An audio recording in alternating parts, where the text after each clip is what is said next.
하나님 말씀 요나서 1장 1절에서 3절까지 말씀 제가 봉독합니다.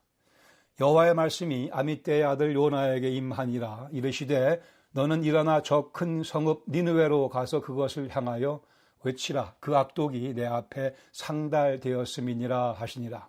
그러나 요나가 여호와의 얼굴을 피하려고 일어나 다시스로 도망하려 하여 욥바로 내려갔더니 마침 다시스로 가는 배를 만난지라. 여호와의 얼굴을 피하여 그들과 함께 다시스로 가려고 뱃삭을 주고 배에 올랐더라. 아멘. 오늘부터 요나서를 같이 공부합니다. 4장으로 구성된 요나서, 니느웨로 가라고 하는 여호와의 명령으로 시작이 됩니다. 그러나 요나는 그 명령을 크게 오해하고 불순종으로 반응합니다. 그 결과 하나님의 사랑의 채찍이 요나의 길을 따르게 되며 결국 요나는 하나님께 항복하며 회개합니다. 여호와의 말씀이 두 번째 요나에게 임하며 요나는 니느웨로 향하며 전무후무한 역사상 대부흥이 벌어지게 됩니다. 많은 영혼들이 여호와께로 돌아오는 기적이 벌어집니다. 그러나 그 기적 뒤에도 요나의 마음속에는 아직도 하나님을 향한 불평이 남아 있습니다. 요나의 마음을 사기 위해 여호와께서는 다시 기적들을 베푸십니다. 이렇게 요나서는 끝이 나게 되며 독자들의 반응을 기다리고 있습니다. 이 요나의 사건 우리에게 익숙합니다. 어린아이들에게는 아주 재미있는 흥미진진한 스토리이기도 합니다. 그러나 이 요나서 많은 오해를 사고 있기도 합니다. 동시에 이 요나서 21세기를 살아가는 바로 우리들에게 꼭 필요한 메시지를 담고 있습니다. 우리 개개의 인생을 향한 하나님의 계획, 인생의 성공 및 실패 요소들, 실패에서 다시 성공으로 되돌아오는 방법, 하나님의 시각으로 내 인생을 바라보는, 하나님의 시각으로 다른 영혼들을 바라보는, 하나님의 시각으로 세상을 바라볼 수 있는 교훈들을 이 요나서는 담고 있습니다. 오늘부터 땡스기빙 주일까지 7주간에 걸쳐서 요나서를 함께 공부하려고 합니다. 여러분들이 요나서 내용을 익숙하시며 숙지하시며 온전히 그 말씀의 내용들을 이해하시며 그 메시지를 깊이 깨닫는 그러한 기회가 되기를 바랍니다. 제가 요나서 시리즈 제목을 요나의 오해, 하나님의 집요하신 사랑 그렇게 정했습니다. 오늘 첫 번째 메시지의 제목은 니느웨로 느낌표 아니 다시스로 물음표입니다. 하나님은 니느웨라 말씀하셨고 요나는 다시스로 반응하는 이 어리석은 장면 같이 공부하기 원합니다. 1절에 보시면 요나에게 임한 여호와의 말씀, 여호와의 말씀이 아미떼 아들 요나에게 임하니라. 역사적으로 주전 759년 전후 주전 8세기 중엽에 벌어진 사건이요, 요나라고 하는 한 선지자에게 여호와의 말씀이 명령이 떨어집니다.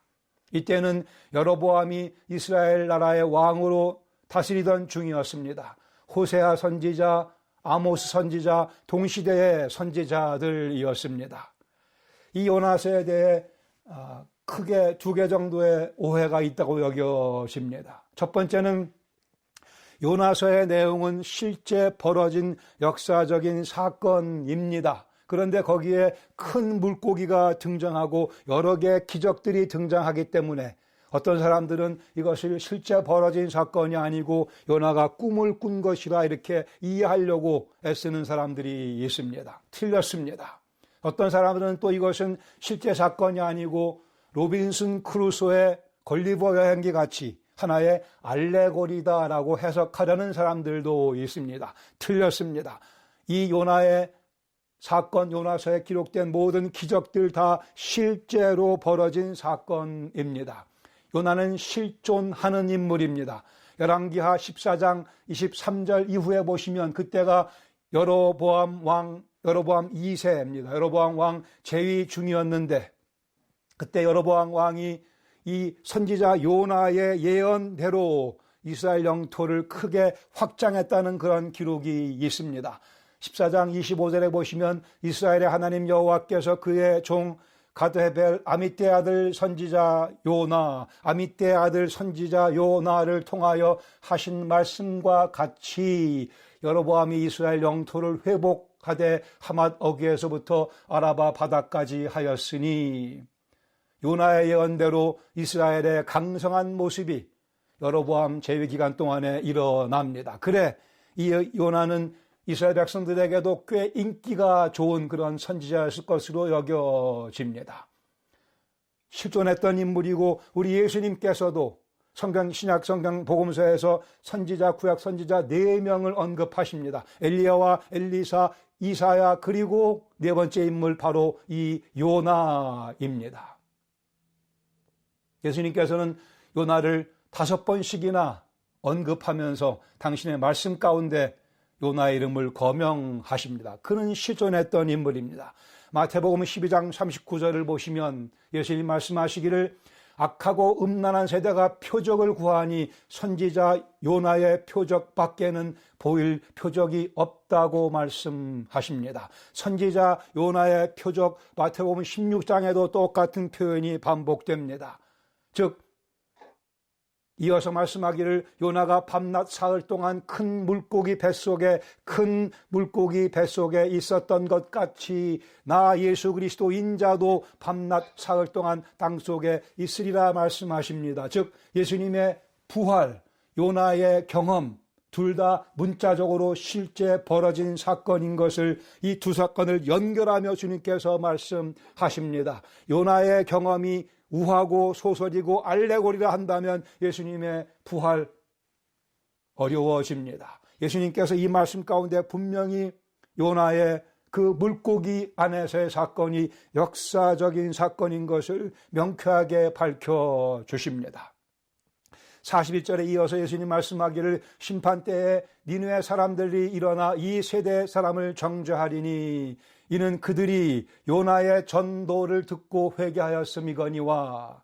요나의 전도 3장에 나오죠. 니느웨 가서 요나가 실제 전했습니다. 그리고 그러나 그 요나보다 더 큰 이가 여기 있다고 당신을 지칭하시며 말씀하십니다. 요나의 실존과 요나의 사건의 역사성만큼 예수님의 실존과 예수님의 사건의 역사성이 뚜렷하다는 말씀입니다. 이 사실을 부인하게 되면 예수님의 부활에 대한 믿음이 흔들리게 된다고 하는 사실입니다. 즉 요나의 사건은 실제적으로 벌어진 역사적인 사건이고 거기에 많은 기적들을 하나님께서 동반시키시며 동원하시면서 우리에게 강한 메시지를 전해주고 계시다라는 사실을 인식하시기 바랍니다. 두 번째, 많은 사람들이 갖고 있는 오해 중에 하나는 요나서는 선지자만을 위한 말씀이라고 하는 오해입니다. 그렇지 않고 요나서는 선교사만을 위한 말씀이 아니고 모든 그리스도인들에게 오늘도 명령을 내리시는 하나님에 관해서 교훈하고 있습니다. 오늘도 하나님께서 각각의 그리스도인들에게, 개교회에게, 각각의 가정에게 친히 말씀하시며 우리의 반응을 기다리시며 우리의 모두의 인생을 멋지게 꾸려나가시기 위한 주님의 계획이 그 뒤에 담겨져 있습니다. 여러분, 홍해 그러면 누가 생각이 나세요? 모세죠. 골리앗 그러면 다윗입니다. 소돔 그러면 누가 생각나세요? 고모라가 아니고 롯입니다. 이 요나 사건의 역사성을 부인하는 사람들 가운데 어떤 사람들은 소돔과 고모라가 연인관계라고 우기는 사람들도 있어요. 그렇지 않습니다. 큰 물고기 그러면 누가 생각나세요? 요나죠. 다시요. 요나서를 공부하면서 이제 큰 물고기 하면 누가 생각나야 된다고요? 요나가 생각이 나야 됩니다. 요나를 위한 하나님의 메시지가 요나서에 포함되어 있습니다. 2절에 보시면 이제 요나를 향한 여호와의 명령의 내용이 소개됩니다. 너는 일어나 저 큰 성읍 니느웨로 가서 그것을 향하여 외치라. 그 악독이 내 앞에 상달되었음이라 말씀하십니다. 일어나라, 가라, 외치라. 즉시 떠날 것을, 이 사건의 긴박성을, 이 명령의 긴박성을 이렇게 표현할, 일어나라, 가라, 외치라. 하나님의 음성이 선지자 요나에게 임했는데 놀라운 일이 벌어집니다. 하나님의 말씀을 전하기 위해 부름받은 선지자 요나가 그러나 이 말씀에 불순종하는 거죠. 그 악독이 내 앞에 상달됐기 때문에 내가 그 니느웨를 심판하여 멸망시키려 하는데 그 전에 네가 가서 그들의 회개를 촉구하며 내 사랑을 전해달라고 주께서 명령하십니다. 니느웨 티그리스 강 동쪽에 위치한 당시 강국 아수르의 수도였습니다. 그들의 죄악이 크게 관영하여, 그러나 3절에 요나는 그 하나님의 명령을 듣고도 요나가 여호와의 얼굴을 피하려고 일어나 다시스로 도망하려 하여 욥바로 내려갑니다. 일어나 가서 외치라 하셨는데 일어나 도망하려고 욥바로 내려가고 맙니다. 순종을 기대하신 하나님 면전에서 등을 돌려대는, 그것도 선지자라 하는 요나의 모습입니다. 요나가 왜 그렇게 불순종했을까요? 너무나 멀어서요? 물론 먼 길이었습니다. 사마리아로부터 니느웨까지 약 550마일, 줄잡아 900km 정도, 우리 한반도 위에서 아래까지 그 정도의 먼 여정이기도 했습니다.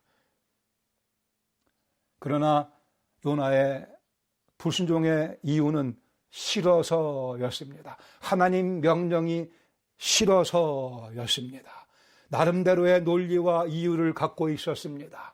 아수르, 니느웨가 수도인 그 아수르, 당시에 이스라엘의 최대의 적이었으며 이 명령이 임하기 전에도 여러 번 아수르가 이스라엘을 공격해 오기도 했습니다.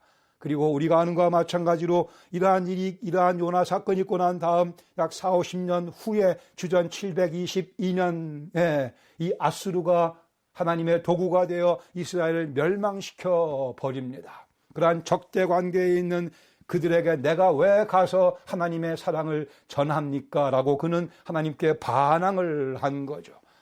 사실 1945년 한 10월쯤 돼서 하나님께서 우리 조선의 한 목사님에게 나타나셔서 동경에 가서 하나님의 복음을 전하라.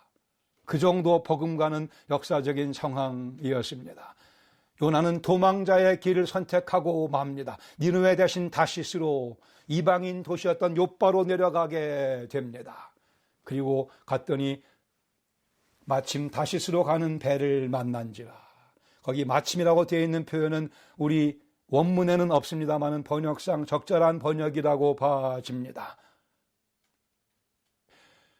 당시에는 욥바에서 다시스로 가는 배가 하루에 아침 저녁으로 있었던 그런 때가 아닌, 일주일에 한 번 있던 경우도 아니고 몇 달에 한 번씩 있을까 말까 전혀 불규칙적인 그러한 항해 일정이었기에 요나가 갔을 때 욥바에 다시스 가는 배가 있었다고 하는 것은 마침이라 얘기할 수 있습니다. 하나님의 뜻은 아니었으나 요나는 그러나 글쎄요, 그 마음속에 나름대로 합리화를 시작했는지도 모르죠. 다시스는 스페인 남부 지방 도시로 약 2,500마일 떨어진 거리였습니다. 550마일을 마다하고 2,500마일의 도망자의 길을 요나가 시작하며 이 요나서는 시작이 됩니다. 그의 미련함과 그의 고집, 많은 독자들의 마음을 안타깝게 만들며 이 소선지서가 시작이 됩니다. 하나님의 음성이 너무도 분명했기에, 다시요, 하나님의 음성이 너무도 분명했기에 그는 가만히 사마리아에 가만히 앉아 있을 수가 없어서 다시스로 도망치고 맙니다. 어디선가 많이 본 그러한 모습 같기도 하고요. 오늘 본문 가운데 하나의 교훈을 나누기를 원합니다. 교훈은 자명합니다. 하나님의 특별 명령에 순종합시다. 명하신 니느웨를 향해 우리도 나아가야만 됩니다. 다시스가 아닌 니느웨로 오늘도 우리는 발걸음을 옮기고 있어야 할 것입니다. 하나님의 명령을 들으셨습니까? 못 들으셨다고요? 우리 책임입니다. 하나님은 지금도 말씀하고 계시며 66권의 성경책을 통해 우리에게 명쾌하게 오늘 내가 행해 드려야 될 주님의 명령이 무엇인가를 알려주고 계십니다. 오늘도 내가 달려가야 될 니느웨가 어디인지 무엇인지 자세하게 우리의 마음을 향하여 알려주고 계십니다. 하나님께서 요나에게 내리신 이 명령, 니느웨로 가라가는 명령 뒤에는 하나님의 귀한 아름다운 계획이 숨겨져 있었습니다. 60만 내지 100만 명이 요나의 말씀 선포를 기다리고 있었습니다. 수십만 명이 여호와께 회개하고 돌아오는 전무후무한, 예수님도 이런 스케일로 일하신 적이 없고 빌레그람도 이러한 스케일로 일한 적이 없고 단 하루의 말씀을 선포함으로 해서 수십만 명 온 나라가 다 들썩거리며 여호와께 되돌아오는 엄청난 사건이 요나를 기다리고 있었고, 그러기에 여호와께서는 요나에게 니느웨로 가라 말씀하셨건만 요나는 자기 고집을 부리며 자기 계산을 하며 자기 마음에 들지 않는다고 싫어서 다시스로 몸을 돌리고 납니다. 아니, 요나만큼이나 하나님께 스펙타큘러하게 크게 큰 스케일로 쓰임받은 종이 성경 전체에 없습니다. 하루의 설교로 몇십만 명 회개시킨 그러한 역사의 도구로 사용된 사람은 바로 이 요나밖에는 없지만, 그러나 요나는 하나님의 그 계획을 모르는 채, 아니요, 알았는지도 모릅니다. 나중에 고백하는 내용들을 보면 그렇게 하실까봐 도망간다고까지 얘기를 하는 참으로 고집이 세고 미련한, 참으로 하나님께 대드는, 그래 많은 설교가들은 이 요나를 프로디걸 프로핏, 탕자 선지자라 부르기도 합니다. 중요한 것은 하나님께서 요나에게 말씀하신 것과 마찬가지로 오늘도 우리에게 말씀하시며 그 말씀 뒤에는 이 아름다운 하나님의 영광을 드러내는 사건이 기다리고 있다는 사실입니다. 하나님, 우리를 구원하시고는 어정쩡한 상태에 놔두시는 분이 아니십니다. 우리를 구원하시고 우리를 계속 예수님의 형상으로 변화시키시며 우리를 요긴한 도구로 여기저기에서 마음껏 사용하기 원하십니다. 에베소서 2장 10절 말씀, 우리는 그가 만드신 바라 그리스도 예수 안에서 선한 일을 위하여 지으심 받은 자니, 이 일은 하나님이 전에 미리 예비하사 우리도 그 가운데서 행하게 하려 하심이라. 즉 이 말씀의 의미는 뭐예요? 우리를 구원하시고는 이미 창세전부터 우리에게 맡겨주실 일들을 다 계획해 놓으셨고, 요나에게 니느웨가 있었듯이 우리에게도 니느웨가 있다고 말씀하고 있습니다. 우리는 하나님께서 새롭게 만들어내신 작품이니라. 우리는 그의 창조물이니라. 그 이유는 우리를 통하여 행하실 일이 있기 때문이라 말씀하십니다. 다시요, 하나님 우리에게 절대로 무거운 짐을 지우겠다는 의도는 없으십니다. 요나가 오해했듯이 우리도 오해를 합니다. 이 짐이 무거운데요, 하나님의 명령이 제게는 무거운데요, 버거운데요, 싫은데요. 아니요, 우리는 이 말씀 배워가며 앞으로 하나님께서 얼마나 열심히 요나의 마음을 사기 위해 애쓰시는가 보면서 우리 마음도 주님께서 사기를 원하십니다. 하나님의 명령은 우리에게 복된 소식이요, 우리 인생을 더 그 가치를 높여주는, 우리 인생을 격상시켜주는 하나님의 명령, 계획, 영광이 동반되는 하나님의 명령인 것을 우리는 다시 한번 상기할 수 있기를 바랍니다.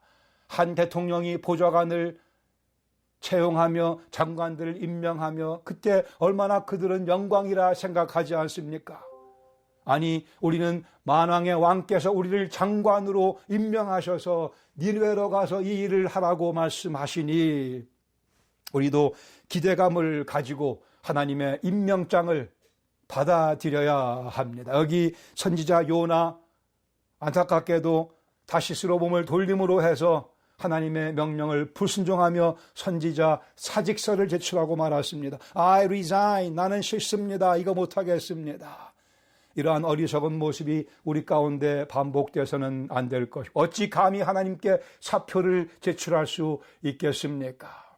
하나님이 우리를 당신의 수석 보좌관으로 채용하시며 사용하기 원하시는데, 주님, 부족한 저를 맡겨주시니 제가 힘을 다하여 니느웨로 달려가 주님 명령하신 대로 회개의 복음을 선포하기 원합니다. 이 계획 뒤에 60만 명의 영혼의 구원이 달려 있었음을 기억하시기 바랍니다. 하나님께서 우리에게 몇 명의 영혼을 맡기시는지는 우리는 알 수 없으나 어쨌든 그 사건은 영광스러운 사건, 첫 번째 하나님의 영광이 드러나는 사건이며 우리가 하나님께 그렇게 쓰임받는다고 하는 영광에 동참하는 사건입니다. 오늘도 우리는 하나님의 특별하신 계획을 기대하며 살아가셔야 합니다. 주님, 제가 오늘 향해야 될 니느웨의 내용이 무엇인지 알려주시옵소서. 우리 남은 인생 멋지게 살아갈 수 있기를 바랍니다. 하나님의 뜻에 대한 오해를 바로잡아야 합니다. 짐을 지우시는 분이 아니십니다. 하나님 뭐가 부족해서 우리에게 뭘 달라고 요구하시는 분이 아니십니다. 오히려 우리의 인생을 더 풍요롭게, 풍성하게, 재미있게, 신나게, 즐겁게 만들어 주시기 위해서 우리를 특별 채용하시는 것입니다. 내가 지닌 나의 제한된 생각, 그거 가지고 하나님의 계획을 측량하지 않도록 조심하시기 바랍니다. 하나님의 계획보다 내 계획이 더 낫다고 그러한 미련한 생각을 버리실 수 있기 바랍니다. 사탄이 자꾸 그런 생각으로 우리를 괴롭히고 있습니다. 발로 걷어차야 합니다. 내 제한된 생각 훨씬 더 뛰어넘는, 아니 모든 사람이 불가능하다고 얘기할 만한 그러한 계획 하나님께서 우리에게 청사진 보여주시며 나아같이 이 일 좀 하자고 우리를 오늘도 찾아오고 계십니다. 나를 위해 특별한 계획을 갖고 계시다는 사실을 믿는 것이 복음입니다. 거기에 순종하는 것이 복음입니다. 때로는 조금 싫어도 주님께서 그리 말씀하시니 기꺼이 이것이 지혜로운 사람들의 선택이며 결정입니다. 요나에게 니느웨가 있듯이 우리에게도 니느웨가 있음을 분명히 기억하시기를 바랍니다. 시편 81편 15절에 말씀합니다. 여호와를 미워하는 자는 그에게 복종하는 채 할지라도 그들의 형벌의 시대는 영원히 계속되리라. 복종하는 채 하는 사람은 여호와를 미워하는 자라고 말씀합니다. 우리는 여호와께 복종하는 채 해서 안 될 것입니다. 주님 도와주시옵소서. 여호와께 복종하는 채에 익숙해져 있는 저의 모습을 주님께서 수술하시고 고쳐주시옵소서. 어찌 감히 여호와께 복종하는 채 할 수 있겠습니까? 그러기에 그 모습은 여호와를 미워하는 것이라 지적해서 말씀합니다. 전적인 순종을 받으시기 합당하신 주님 앞에 무릎 꿇고 전적으로 순종하는 삶을 살아드리며 거기서부터 하늘로부터 임하는 기쁨을, 만족감을 누리는 삶 살아가기를 원합니다. 하나님의 특명에, 특별 명령에 제가 복종합니다. 니느웨를 향해서 뚜벅뚜벅 분명히 발걸음을 하나씩 옮겨가기를 원합니다. 오늘 주께서 보여주시는 그 니느웨를 향해서 또 걸어가고 내일도 주께서 보여주시는 그 니느웨를 향하여 또 걸어갑니다. 16절에 말씀하기를 또 워낙은 그러나가 더 정확한 표현. 그러나 내가 기름진 밀을 그들 대신에 너희가 더 정확한 번역입니다. 너희에게 먹이며 기름진 밀을 너희에게 먹이며 반석에서 나오는 꿀로 너를 만족하게 하리라 이렇게 말씀하십니다. 기름진 밀 최고급 최상품의 밀을 우리에게 복종하는 영혼에게 공급하신다 말씀하셨습니다. 더 흥분되는 표현은 반석에서 나오는 물이 아니고 반석에서 나오는 꿀, 반석에서 나오는 꿀을 맛보셨습니까? 반석에서 나오는 물도 귀한데 여기서는 반석에서 나오는 꿀로 우리 영혼을 만족해 해 주신다고 말씀하셨습니다. 니느웨로 향하는 영혼은 하나님께서 반석에서 터트리시는 물과 더 나아가 꿀을 맛보게 됩니다. 우리 영혼의 주된 양식은 반석에서 나오는 꿀이 되어야 할 것입니다. 지친 우리에게 힘을 공급하는 반석에서 나오는 꿀, 혼돈에 빠진 우리 눈의 시력을 밝혀주는 반석에서 나오는 꿀, 거룩의 즐거움을 맛보게 해주는 반석에서 나오는 꿀, 길을 잃은 영혼들에게 가서 나눠줘야 할 반석에서 나오는 꿀, 이 반석에서 나오는 꿀이 우리 영혼의 주된 양식입니다. 하나님 말씀이 오늘도 내게 임하고 있습니다. 여호와의 말씀이 아미떼의 아들 요나에게 임하신 것과 마찬가지로 여호와의 말씀이 오늘 우리에게 임하고 있으며 일어나 가서 니느웨에 가서 외치라고 말씀하시는 그 특명이 오늘 우리에게 주어지고 있습니다. 하나님의 영광이 기다리고 있으며 우리를 그 도구로 사용하시는 영광이 기다리고 있기에 오늘도 우리는 주님의 특명을 받아들이며 니느웨로 발걸음을 옮겨갑니다. 한 주간 내내 이 말씀을 기억하시며 주님, 오늘 제가 가야 될 니느웨가 어디입니까? 주님의 그 특명 제가 순종하겠나이다. 주님 영광 받아주시며 제 인생도 덩달아 영화롭게 변화시켜 주시옵소서. 그것이 우리의 모두의 간절한 기대와 소망과 기도가 되기를 원합니다. 같이 기도하시겠습니다. 이 말씀을 묵상하시며 과연 내게 맡기신 니느웨는 무엇인가, 누구인가 한번 주의 도우심을 구해 보시기 바랍니다.